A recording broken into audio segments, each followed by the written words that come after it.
Brian Yuliarto menjadi Menteri Pendidikan Tinggi, Sains dan Teknologi baru yang menggantikan Satrio Sumantri Brojonegoro. Ia dilantik Presiden Prabowo Subianto di Istana Kepresidenan pada Rabu 19 Februari. Brian mengatakan ia dihubungi pukul 9 pagi untuk diminta datang ke Istana Kepresidenan. Brian sebelum dilantik menjabat sebagai Wakil Rektor Bidang Riset dan Inovasi Institut Teknologi Bandung periode 2025-2030. Sebelum menjadi Wakil Rektor ITB, Brian Yuliarto menjabat sebagai Dekan Fakultas Teknologi Industri ITB periode 2020 hingga 2024. Namanya juga masuk dalam 3 besar calon rektor ITB.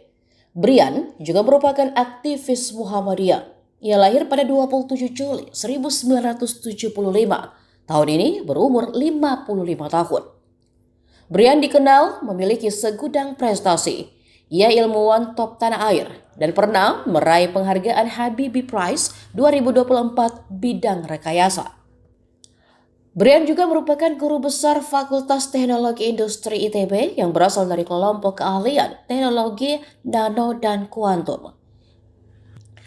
S1-nya diselesaikan di jurusan Teknik Fisika ITB pada tahun 1999. Kemudian lanjut ke jurusan Quantum Engineering dan System Science Department, University of Tokyo pada tahun 2005. Karir akademis pun diabadikan di ITB. Tahun 2020 hingga 2024, ia Dekan FTI. Visiting Professor Tsukuba University 2021 hingga sekarang.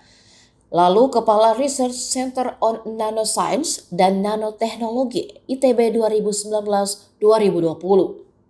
Kepala Program Studi Teknik Fisika ITB tahun 2016 hingga 2020. Serta Kepala Lembaga Kemahasiswaan ITB tahun 2010 hingga 2016. Download Tribun X sekarang. Menghadirkan lokal menjadi Indonesia.